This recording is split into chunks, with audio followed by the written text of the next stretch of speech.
All right. All right. All right. So, every bone in my body resisted actually doing this topic.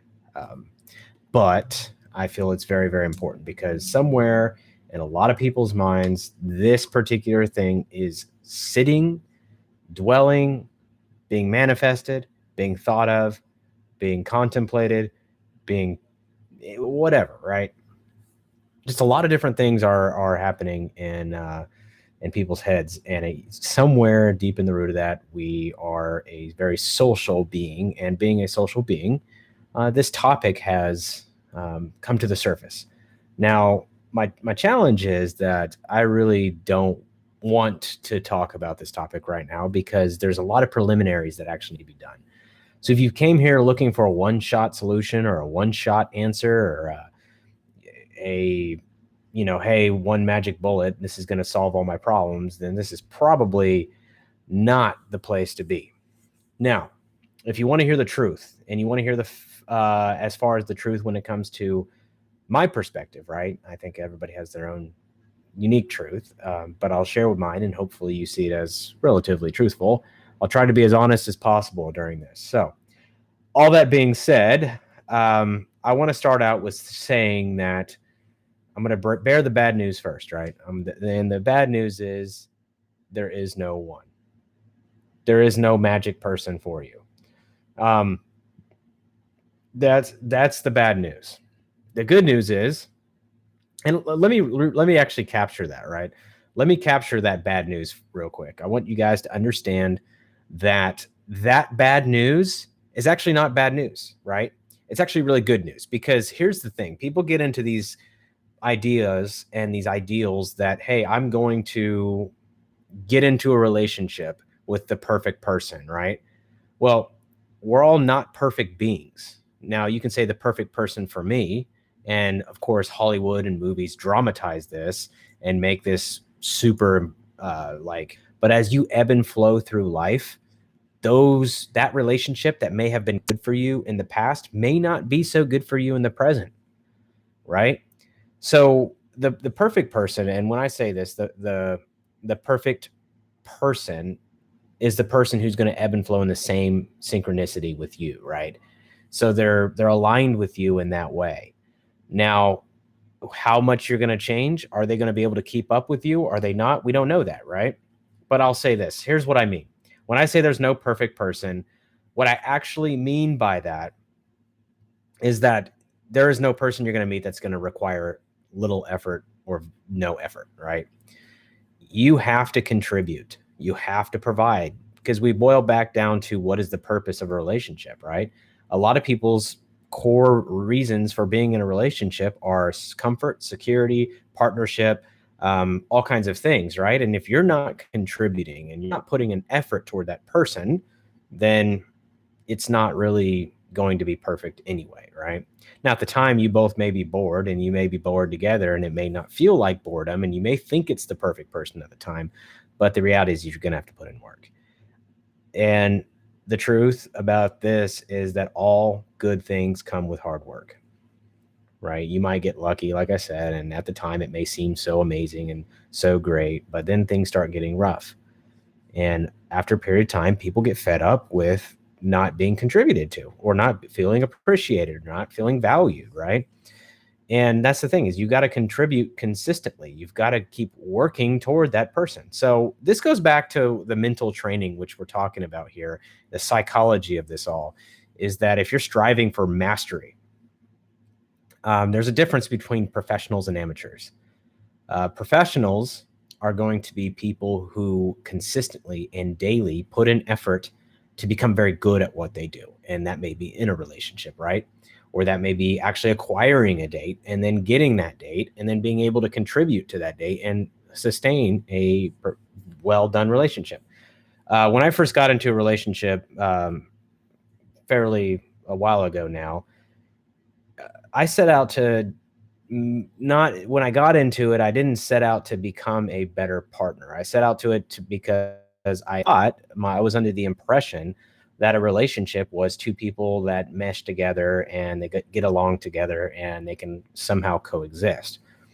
The conflict that resulted from that was so extreme to the point of realizing breaking the identification that I had and breaking the definition that I had of what a relationship is.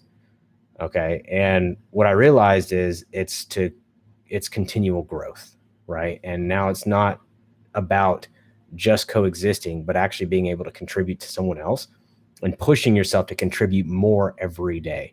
And that's very difficult to do because you've got everything else to juggle, right? And the amateurs go out and they will get a relationship to fix a problem within themselves. For example, they say, wow, I feel really lonely. I need a partner.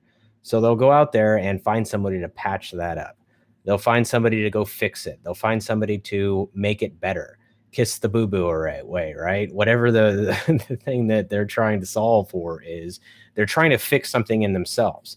So many times I've talked to people about relationships, and what I find is that they're trying to fix something within themselves. It's not actually wanting to contribute to another person, but it's like, I need somebody, right? I need somebody. Why do you need somebody though? If you really break this down, why do you need somebody? I will say that I am one of the few people that I felt a longing for the relationship in my life, but I've always known that I don't need somebody. I don't know if that's a curse or a blessing. But I've always felt that longing because I'm human, right? And you seek connection and you seek intimacy, but you also, most of us feel like we need somebody in our lives. And I say most of us as in people, feel like we have to have some type of partner, or we have to be dating this. And then you add on physical instinct as well, or sexual instinct, and it makes it even worse, right? So relationship is a series of skills, right? It's a series of skills. And with each person, it's going to be a little bit different. And with each person, some of those skills are effective and some of those are not. I used to look back and go, wow, you know, that guy, he's contributing way too much and she's not contributing much. And I used to think they were suckers. Like, oh man, that guy is just being suckered and she's using him or whatever. And he's just being fooled. And yeah, maybe he is. But the one thing I can say is at least he's doing his part and he's getting better at being able to contribute to a relationship, even though his partner may not be the best match for him. Right. So the idea is to set up consistent exposures to this and being able to realize this as you're transitioning in a relationship, or if you're in a relationship, or if you're seeking one, it starts with what is the core motive that you're actually looking for in that relationship. What is it that you want out of a relationship? This is fundamental, right? This is the very beginning. What is it that you want to grab out of that relationship or withdraw from that relationship? If you're trying to fill a void in yourself, your head's not right. You got to get your head game straight. And this is why I am reluctant to put this type of content out here right now, because I feel like there's a several series of building blocks that lead up to this. If you try to jump into the advanced without learning the building blocks that actually formulate somebody who's ready for a relationship, you can create some serious problems for yourself, right? And I'm not saying it's impossible, right? I'm not saying that if you haven't done the preliminaries, you're never going to succeed in a relationship. You'll probably just have a lot of struggles. It'll be consistent. You'll be dealing with a lot of things consistently, and you may not be able to be self-aware enough to recognize where the problem actually is, right? So the first thing I have to talk about as we transition into finding this partner or this one, or this ideal person, or any person rather, is to be yourself. I think the biggest challenge is that so many people are trying tips and tactics to attract a date. And yeah, I mean, they work. But if you're trying to contribute to someone's life and you're not being yourself and you're not being authentic, that's a serious, serious problem. You're actually hurting someone else by presenting a false image. I am pretty disgusted by all the dating tips and tricks that are out there to get people to get dates. I think that is one of the biggest gimmicks out there, is all the fronting and all this, try this tactic to woo 15 girls, or hey, you know, when I was 15, I was that loser with acne and I never got girls. And then I found out these 5 secrets to dating and sign up for this webinar to learn how to get dates. And the thing is, yeah, okay, some of them work because we are human and we have psychological instincts and triggers and things that we shouldn't be doing, right? There's things that you shouldn't be doing when you're interested in somebody. Agreed. But there's also a point where you start getting too into the tricks and you start losing who you are, and you start focusing on trying to attract the dates that you shouldn't be getting anyway, because you're looking for someone who ebbs and flows with you. So you shouldn't be someone that you're not to attract someone. Now, if your goal is to get laid, okay, if your goal is to get laid, that's one thing, and that's a whole different video. That's a whole different topic. That's a whole different thing. So that's one of the biggest things about what I'm talking about here is just, you don't want to, if you're gonna want to get laid, make sure the partner that you're actually doing that with is also in the same ebb and flow as you. It's just respectful to do that. Okay. Please don't try to manipulate people. If your goal is to do that and they're not in the same place as you, you don't know what their past is. You don't know what they've been through. You don't know what damage you could do to that person. If they're not ready, they're not ready. And there's plenty of girls and guys alike that are out there that just want to get laid. That is very true. Find those people. How do you attract those people? That's what I'm talking about. How do you get those people? Okay. And that's a whole different thing. But if we're talking about relationships and finding the one here and finding the right people and attracting the right people, then it's very important that you're being yourself. Right. And you should never lie to someone. You should never have to front. You should never have to feel that you need to cover up something. Right. And if you have a history that you may be ashamed of, then make sure you own it in a way that's not desperate or pathetic, but you own it and you truly have learned from that experience so that it becomes a part of you and you become proud of your history, even though you may not be proud of the things that you did. And that's really, really important. It's just be very, very focused on those things when you're doing this. You have to be authentic. One of the pieces of advice I've given several people, not just one, but several people, and I'm not a dating coach by any means. I'm not really, I wouldn't call myself a dating coach or a relationship coach, but I think they follow the same principles of being respectful to other people. But I think one of the biggest challenges is that I've told many, many people in the past, they're like, well, how do I get this girl, or how do I attract this person, or what do I say to this girl in a cold approach? And I always say, be yourself and introduce yourself. There's no cheesy punchline. There's no, what do they call it? Cocky and funny. I mean, yeah, if that's you, great. But if it's not you, then don't be you, right? But be confident. And confidence comes with what? It comes with practice, right? The reason why you don't have confidence is because you don't know what you're going to expect, right? So you have to practice, and you're going to be not confident at first if you've never done anything like that before, a cold approach. But once you start hearing the same objections or the same rejections that are coming out, you start learning how to handle it, right? And you don't let it phase you and you don't let it rattle you, but you don't need to come up with this stupid, punchy, silly, retarded lines. That's not how you get quality people in your life. I'm guilty of it, right? I've read tons of books. I went through it and I was like, okay, if that's working, I'll try that. And yeah, you can get you can get a number and you can be all proud of yourself for getting a phone number by being a fool and not being yourself and being inauthentic. You can be real happy with yourself temporarily, but in the long term, it's not going to pay off. It's not going to pay off in the way that you think. Right. So you have to focus on that. You have to focus on being authentic and being the confident version of yourself. And confidence comes with actually knowing what to expect. So there's a lot of dating coaches out there who tell you, good ones that will tell you, here's how you receive these objections, right? You get a certain a rejection message like, oh, I have a boyfriend, which is most of the time it's BS anyway, right? They don't actually have a boyfriend. So how do you handle that? I mean, do you feel like, oh no, and you back off and you let go of the person that you may really be interested in, right? But you don't want to disrespect that person either. You don't want to offend that person. You don't want to step on someone's boundaries. You don't want to hurt somebody, right? You don't want to make, you're trying to create a relationship with somebody. You don't want to push past it. You don't want to get creepy or whatever, right? So it's finding that right boundary. That comes with practice. It comes with not letting those rejections offend you as well. So Moving forward, though, from that is getting to the next point. Once you acquire that date, from this point forward, it's hard work.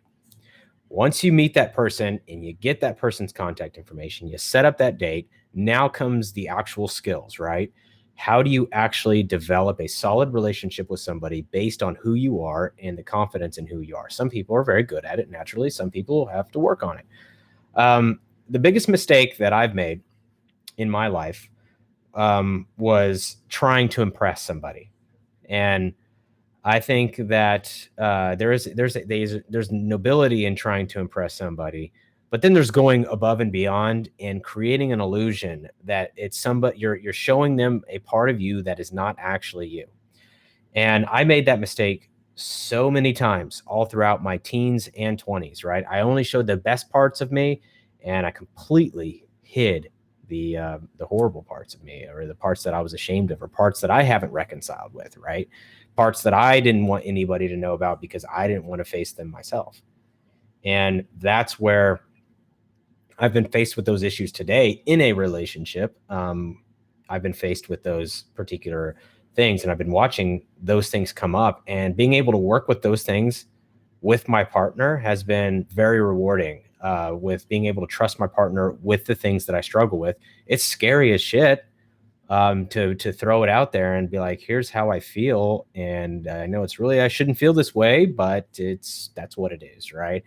And I'm sorry I never brought this up to you in the first place, or I've held this back for so long, but this is how I feel really insecure about this particular area, whatever it may be, right? And this was something I went through because I presented all the good things. I presented all the, hey, here's the greatest aspects. And there was a point where I was transitioning, and this started about 3 years ago, where I started trying to bring out the negative, right? I started trying to bring out those things without scaring someone off. And a lot of people saw it and ran, right? And that's scary. They saw it and they ran, and they were just like, I don't want to talk to this person anymore. And that hurt, right? That hurt a lot. And it was like, I felt terrible. I went through so many ups and downs. I went through so many, like, wow, that sucks. I'm not going to be accepted by anybody. I mean, wow, nobody's going to even know how to accept it. But see, the thing is, if you don't reconcile with those parts of yourself first, or at least understand those parts with yourself first before you go chasing relationships, you better have a really good partner who knows how to handle those things, or at least accepts every part of you first before you try to use those things in that way, right? You try to throw them out there. And you need to reconcile with that. You need to reconcile with the parts of you first that you may feel uncomfortable with, and at least accept that they're there, right? Don't be in denial, because they will come out. Your partner will find out. I don't care if they're not super smart or not. They will find it. Trust me. They spend a lot of time with you. They're going to start seeing patterns, and they're going to start noticing there's something off. Okay.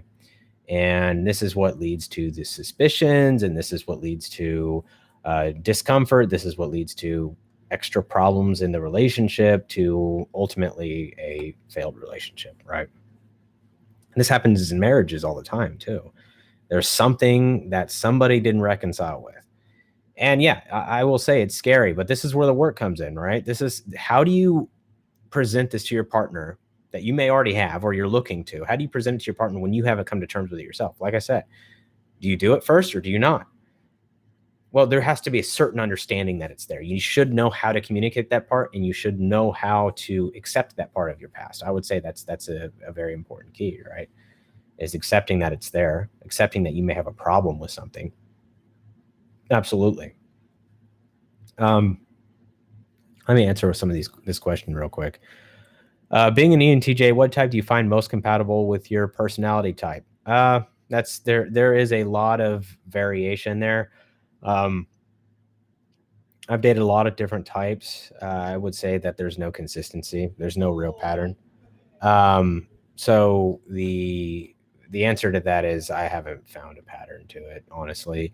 I there's so many factors that come to compatibility. It's so beyond type. I can't even begin to stress to you how insignificant type is when it comes to a compatible relationship, right?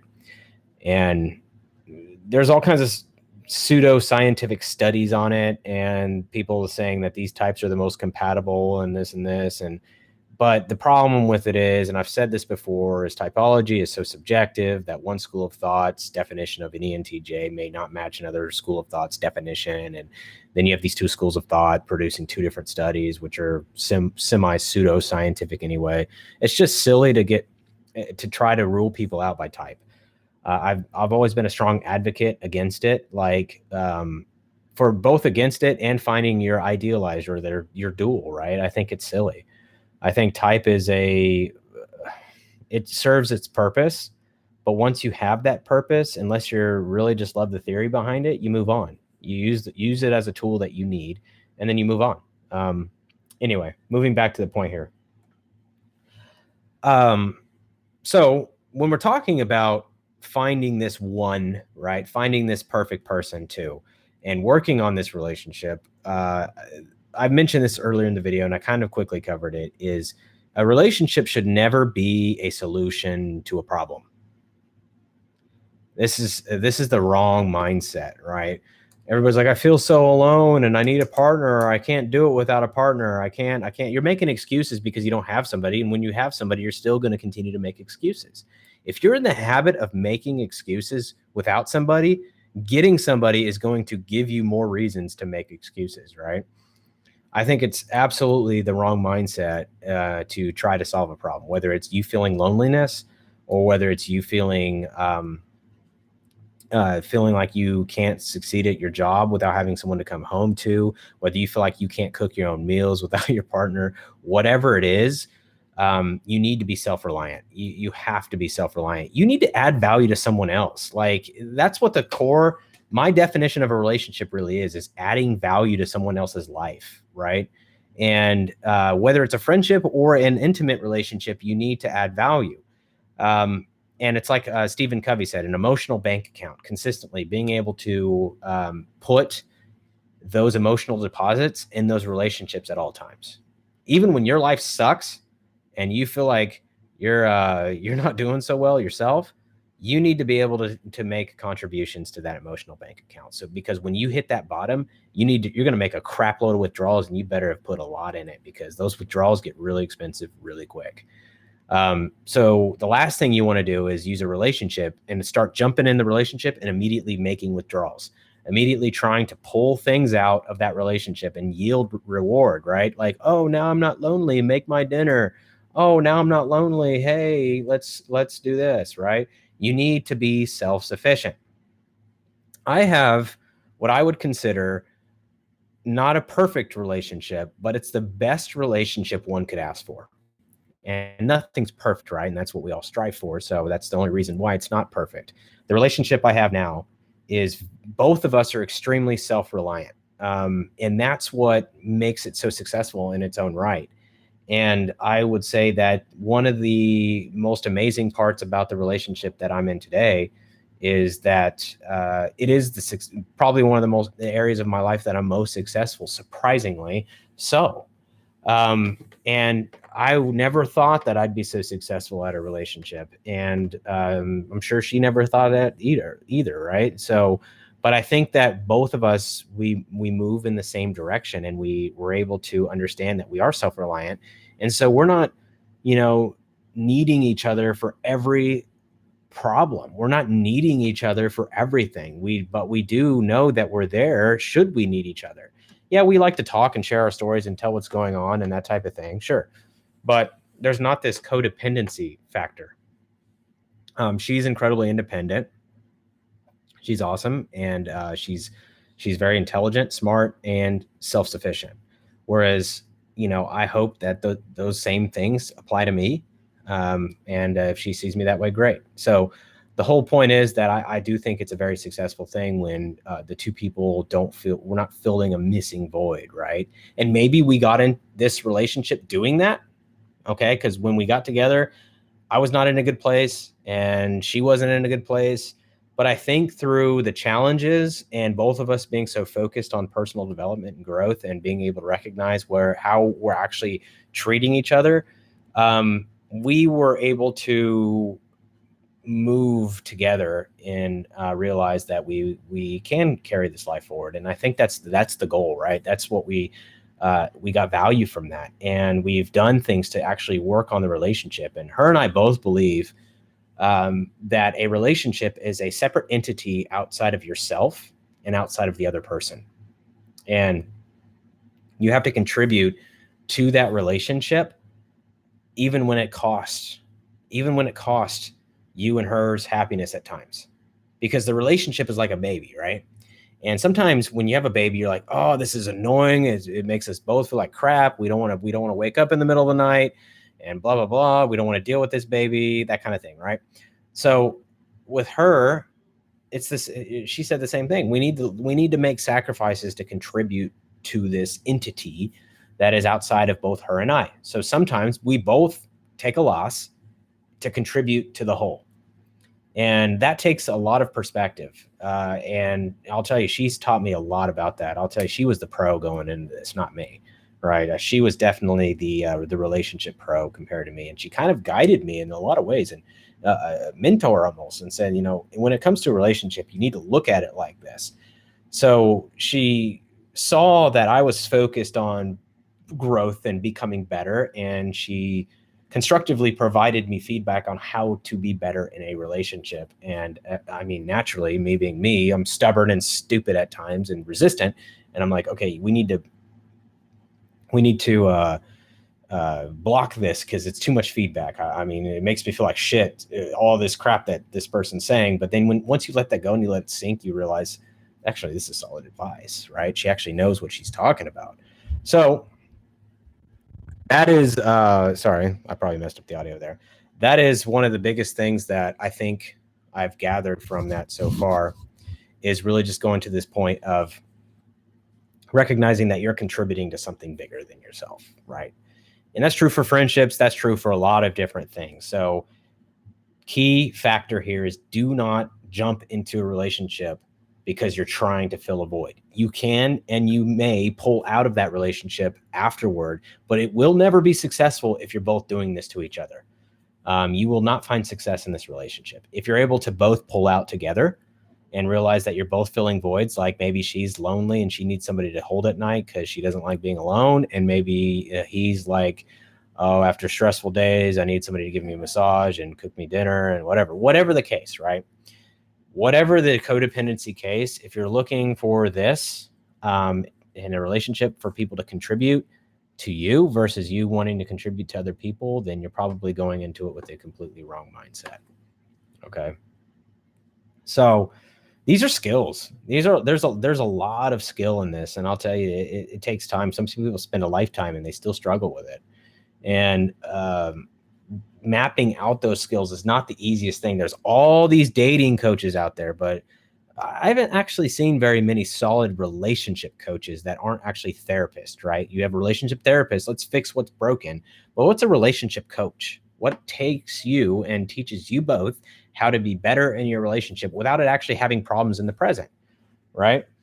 And that's the closest thing I found was a silly app that I actually wound up paying for because I wanted to get better, knowing me, right? I want to get better at everything I attempt.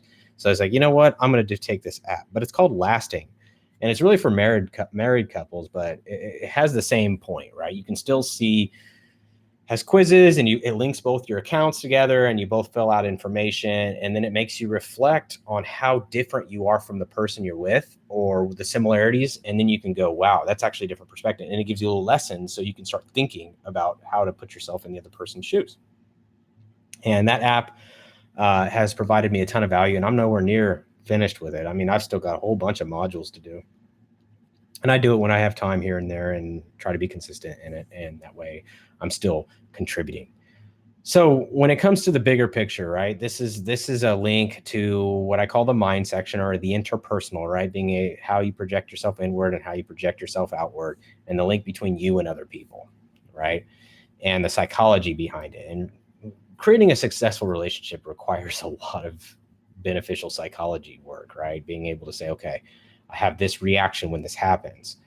So all things considered, to recap real quick, is that when you're in a relationship, great. Just make sure you're not, if you're in the relationship right now, make sure it's not because you're filling voids, right? If you find yourself at night longing for a relationship, hoping to find somebody, you need to evaluate if it's out of you missing something in the sense of you feel like you're incomplete, or if it's just something you really desire, like a goal, right?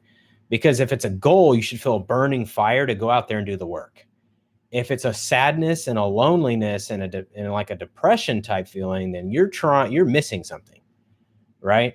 What I mean by do the work is go out there and get dates. If you can't go out there and get dates and you're not putting in that work to actually talk to people and meet new people and contribute to new people and create solid, lasting relationships with people, and you're not putting in that work, what are your chances of actually finding a relationship? Well, I'm going to go on Tinder, bro. Well, no, you're not, because Tinder sucks. Your dating apps suck. Like, they really are really absolute shit if you're looking for a relationship. You're going, and yeah, some people have had success on there. Like I said, some people win the lottery. Great.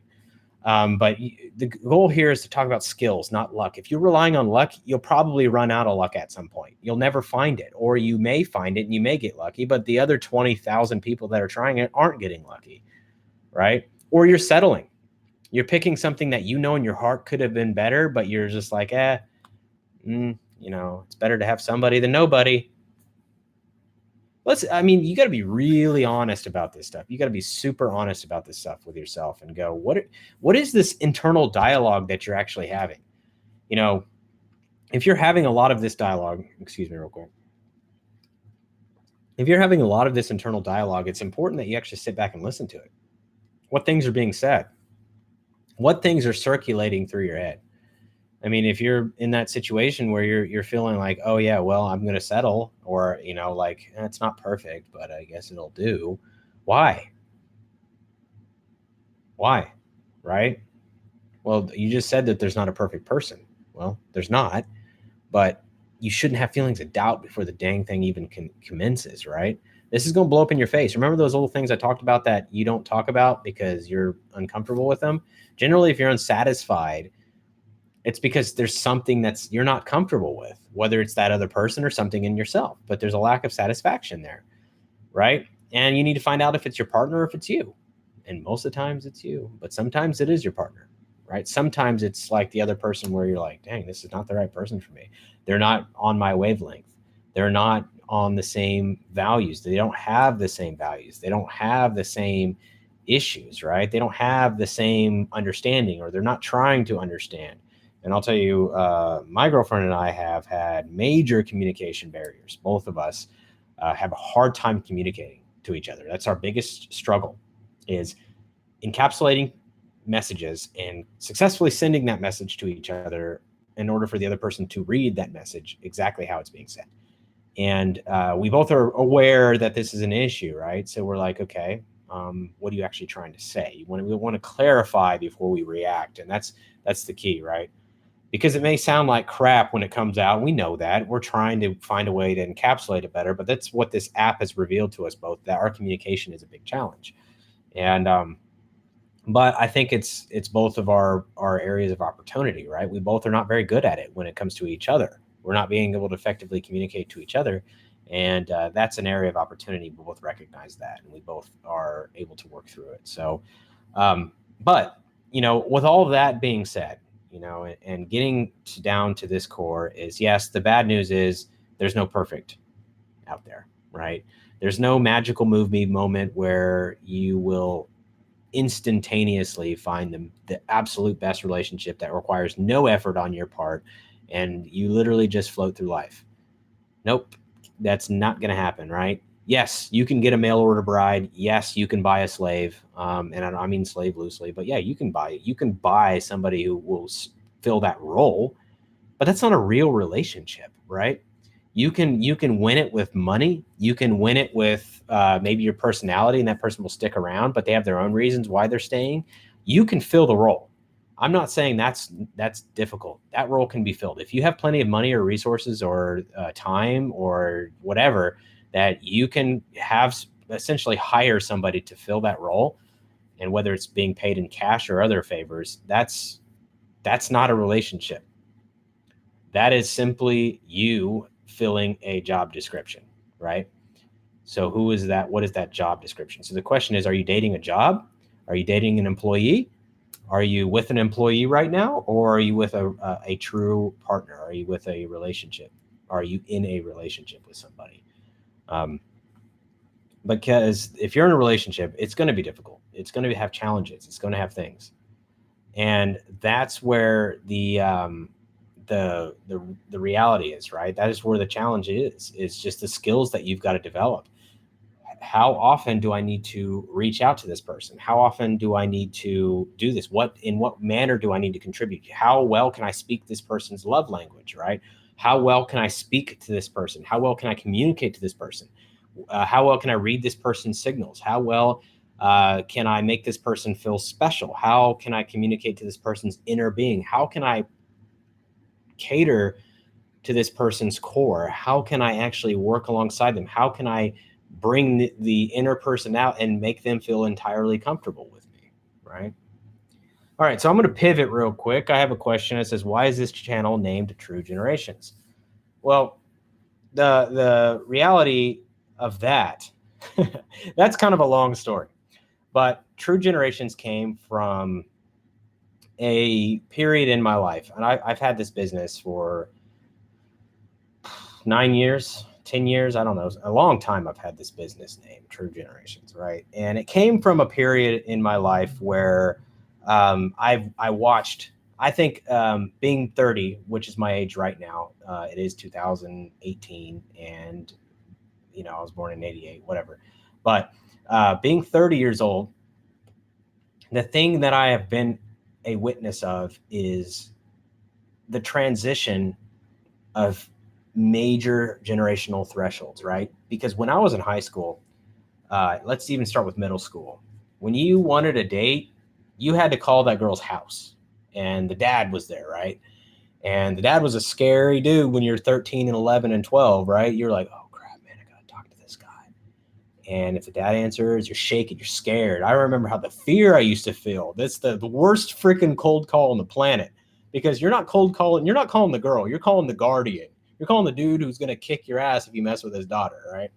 So you're shaking and you're scared, and and I'm getting the story. I'll get the answer. Trust me, the answer will be at the end of this. And you're scared like crap. You're scared shitless, right? You're like, oh man, and then you start questioning: is this girl really worth it? Like you go, is this person really worth it? And you really start figuring it out real quick. Nah, not worth it, right? And then you're like, then after a while, you're like, okay, this girl's worth every ounce of fear that I feel. I don't care. I'm going to go do it anyway, right? So you'd make the call. You'd be scared to death, and you realize most of the time nothing happens, right? It's like, oh, yeah, okay, here she is, whatever, right? So then you had to go to the house. You had to and pick the girl up, and there was no text, so you had to knock on the door like, yo, Dad, what's up? I'm here, and you want to make the best first impression, because you don't want him to, when that door closes that night and after you walk her to the door, you don't want the dad to be like, never see that loser again, right? Which happened to me several times, by the way. I was the guy that the parents didn't like most of the time. I had a lot of those challenges right up front, right? So, I mean, I watched this, right?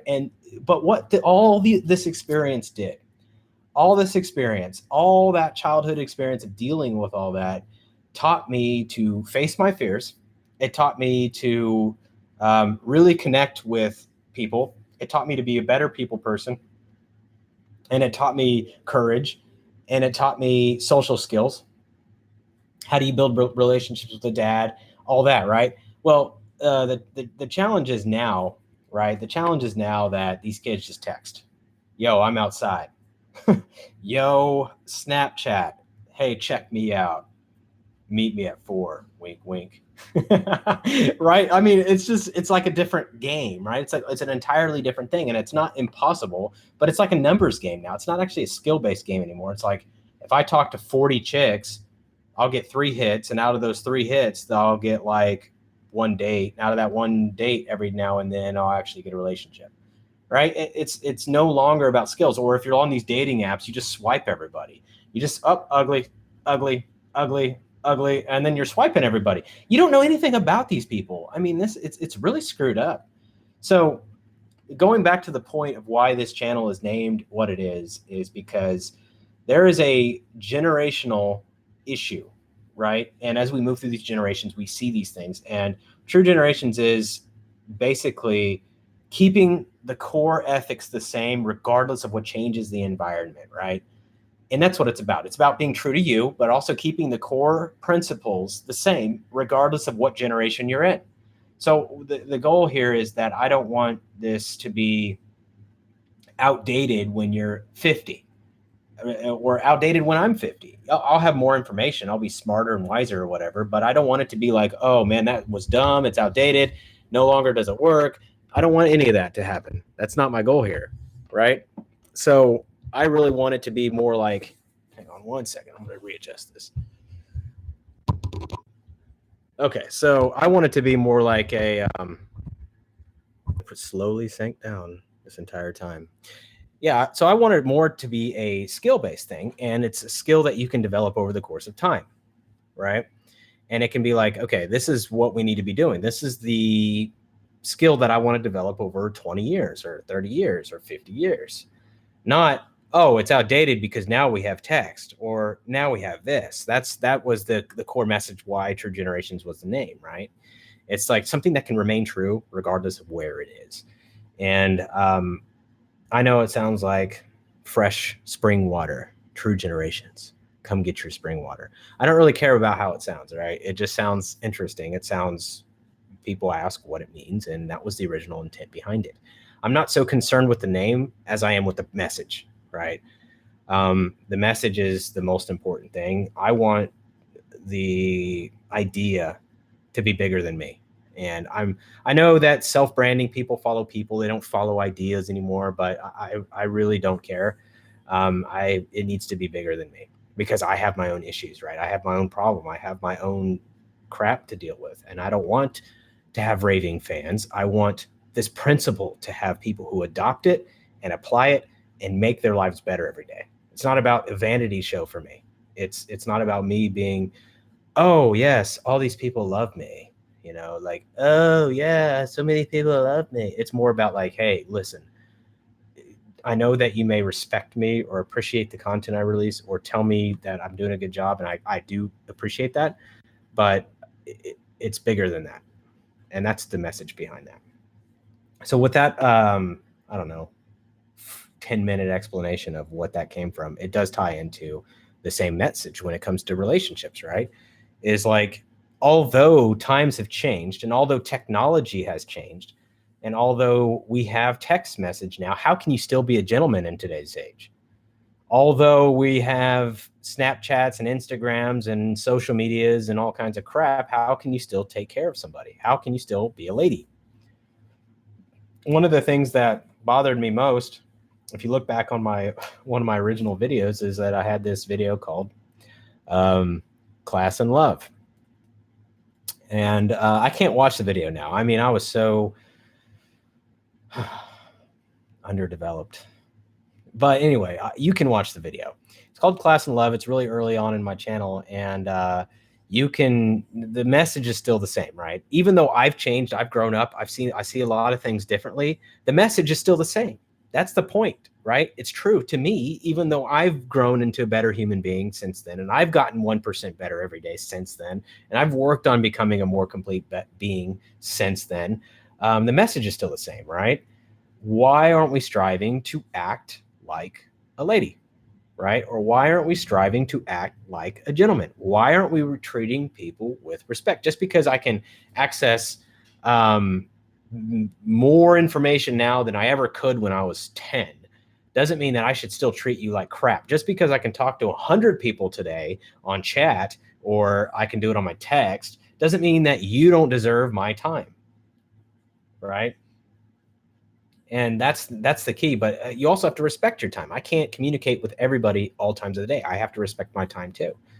And so this is another thing that I'll get into in a point. I mean, I have so many topics to cover, and I have so little time to get all these topics out. I'm doing the best I can to make sure that we cover this. So a lot of this wasn't related to relationships. So I'm going to pivot back real quick and do a quick recap. Be a pro. Be a pro at relationships. That takes consistency and measuring your skills. Okay, I'm getting better at contributing. I'm making more strides now, and I'm measuring it, right? I am actually focused on contributing to this person, right? And that is what my goal is. And if I don't feel like that's my goal, I feel like because I do it because I have to versus I want to, what do I need to change in me? Because at the end, I want to be with this person. So what do I need to change in me? Also, focus on your skills. Don't rely on luck. If you are looking for that person, you focus on getting better at meeting people. Focus on getting better at still being authentic, although it may hurt at times. You realize that after a while, you'll hear the same things, start hearing the same patterns, and you're saying, okay, it may be something that this person's dealing with versus actually me, right? If you get rejected, who are they rejecting? I mean, they don't even know you, right? It's cold market. If you get rejected, they don't know you. Right? I mean, it can't hurt that bad. They don't know what they're missing, right?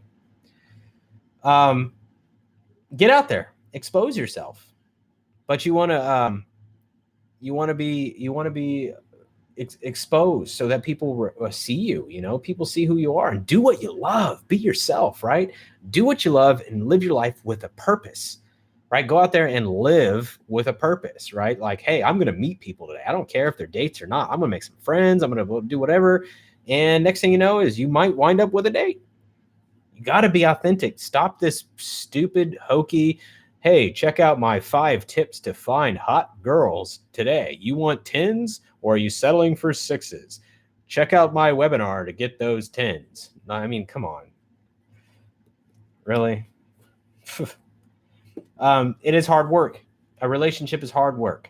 And it doesn't have to be impossible. It doesn't have to be hateful work. You can love it and enjoy the work you do, but it's hard. You have to keep at it. And again, we're talking about the keys. It's consistency, right? And most importantly, the message that I want to get across in this entire video, and I can't say it enough, and I won't say it enough, and I'll never stop saying it enough, is don't get in a relationship to solve your problem or problems. Oh, like I'm stuck on drugs, but like if I get on a relationship, maybe she'll encourage me to stop drugs and I'll feel like I'll get my life together. Don't do that. Get your shit together first. If you happen to come across a relationship in that time while you're working on yourself, that's fine. But you're not doing it to solve a problem. You're doing it because you want to contribute to this person's life. Welcome solutions that come with the relationship, but don't look at the relationship as a solution because it is a bank account that you must make consistent deposits. It's like a retirement account, and it has compounding interest, right? And it compounds on itself. If you do a lot of shitty things in your relationship, that shit compounds. If you do a lot of great things in your relationship, that shit compounds. And trust me, the great things are harder to do than the shittier things. So you better put some work into it because the shittier things, there's pretty much you can not do anything, and that's shitty, right? So that is the summary, guys. That is the intro to this topic. And like I said, with every heartfelt passion, I didn't want to do this video. I really, really didn't. But I felt it was necessary. I felt people, I keep hearing this, right? Everybody's like, I want to get in this relationship. I want to do this. And then I say, why do you want it? And the thing they say is because I feel lonely. No, that is why you don't have a relationship, right? Because nobody wants to be the person that feels the loneliness. The other person is doing the same thing, right? They're getting in a relationship because they want to receive something and you want to receive something. So who's the giver, right? Who's the giver? That's the challenge. Who the hell is the giver? Let's see here. So that's what we're talking about. That is what we're trying to keep in mind is that if you're the contributor and they're the contributor, that's what you want. Now, look how great that relationship is when you have two contributors dating each other, right? This person's contributing and this person's contributing, and they're all throwing it in the middle. Like, boom, that relationship is being contributed to constantly. It's like having a marriage bank account. You both have your own separate bank accounts, but you're both taking a percentage of your income and throwing it into that marriage bank account. And that thing gets freaking loaded up because both of you are contributing to it like crazy. Now, most relationships, like, you guys are overdrafting that shit. you're pulling cash out when there's no cash to pull out. You're trying to pull out of the relationship all the time, and you're not doing any shit to contribute to it. And then your next thing you know is your bank hits you up and says overdraft fees, and to the point where your shit gets declined. That's the challenge that I see all the time, right? And sometimes some of you are contributors, right? You're putting effort in, and then you got that leech that's sucking all the stuff out. Like, you're like, everything I've ever put in, that person's sucking it out. And then you got this one contributor, one giver, right? That shit doesn't work either. So the only thing that works, in my honest opinion, is two contributors. That is what makes a successful relationship. And if you don't know how you're contributing, you need to find out. Ask your partner. Ask them to be honest. How am I contributing in this relationship? Because you need to know if you're contributing. If you're not, you need to fix it so you are contributing. Whether that relationship was with finance or whether it's with, feelings, emotions, or providing or whatever, right? Taking care of that person, making that first person feel special, doing things for that person, that all needs to be involved in that particular thing. And Lord Furno, asking 100 people out is a great warm up. Yes, it is. Definitely would say if you're going to play the numbers, definitely get warmed up by asking people out. Get used to it. You're going to get all the objections right up front, right? Other than that, looks like you guys are pretty silent on the chat today. And it's like, I don't know what's going on over there. You guys are probably listening to this and going like, what the hell is this guy talking about? He's on crack. Yeah. Anyway, so what I'll do now is I'm going to end this particular one. Hopefully this brought value to some of you guys, and that way you see that maybe it got you guys to look at things a little differently. So long story short, if you're not in a relationship and you're looking for one, don't do it to fix a problem. If you're in a relationship and you're currently in one and you're trying to use that relationship to fix problems, don't do that either. Long story short, focus on contributing. Be a contributor, not just to your intimate relationship, to your friends, to the people around you, to the environment around you, to everything around you. So that way you can live a more whole and fulfilling life, and you can live in a better way than most. So take care and have a good night. And